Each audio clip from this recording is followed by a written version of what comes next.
G'day, it's Phil Anderson, General Manager, Policy, Advocacy and Standards at the FAAA. We're all really pleased when the government passed the DBFO Tranche 1 legislation on the 4th of July. We're putting together a series of videos to help you explain the changes and to talk about when they commence. In this video, I'm going to give you an overview of the key changes and when everything starts. Let's talk about FSGs first. The government has allowed FSGs to be provided with the information placed on a website as opposed to being sent directly to clients. Now, importantly, whilst the legislation enables this to have commenced from the 10th of July this year, it's up to licensees to work out how they're going to implement these changes, and there are important consequences and there's record-keeping obligations. So it's important that you wait for guidance from your licensee as to when these new arrangements will start. For many, the biggest change in the DBFO Tranche 1 legislation was with respect to fee disclosure statements. And this change will commence from the 10th of January 2025. For any client with an anniversary date up to the 9th of January 2025, you will still need to provide an FDS, even if this will be provided after the commencement date. You will no longer be required to provide FDSs for new clients who commence from the 10th of January onwards. Any client with an anniversary date after the 10th of January will fit into the new arrangement and no FDS will be required. We'll provide more guidance on the changes to FDSs in coming videos. Okay, next we're going to talk about ongoing fee arrangements and fee consent arrangements. The new obligations apply from the 10th of January 2025. There'll be more flexibility under these new arrangements for resetting anniversary dates, which was a real problem with the old regime. In future, you'll be able to obtain fee consent up to 60 days before the anniversary date, and you'll also be able to agree with the client when the next anniversary date will be. You can bring the date forward. The Minister has the power to set a mandatory fee consent form.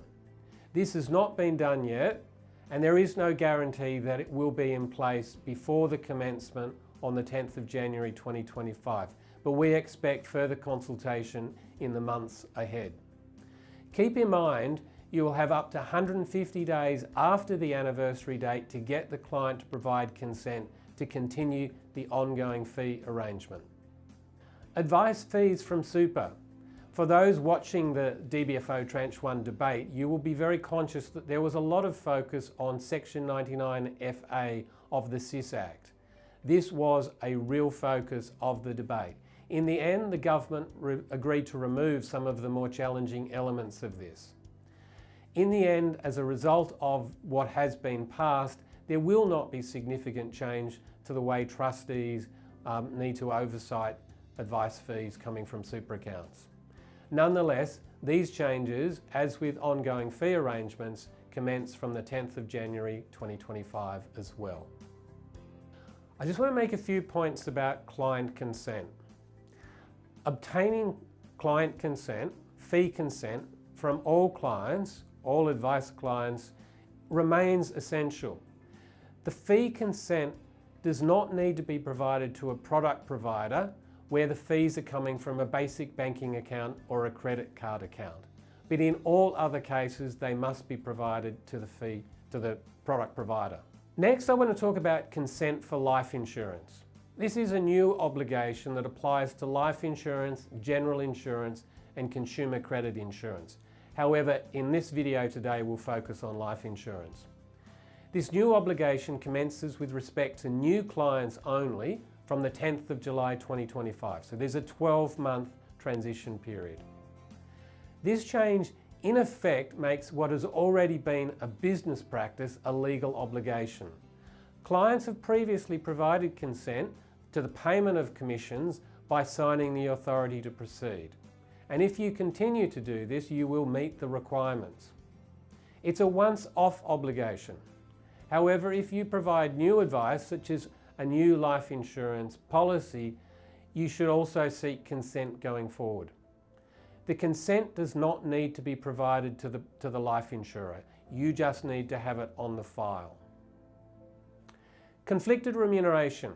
In large part, these changes will not have a direct impact on financial advisors. The changes include making it clearer that monetary and non-monetary benefits given by a client are not conflicted remuneration. There are some further changes, including the removal of the exemption for transactions only arrangements, and also the removal of an exemption that applied to employees of authorised deposit-taking institutions, i.e. the banks.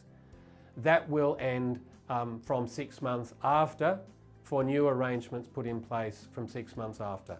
The other conflicted rem changes commence straight away. In closing, I trust you found this video has been useful. We will provide more guidance in coming weeks to go into some of these changes in a little bit more detail. Thank you very much for listening today.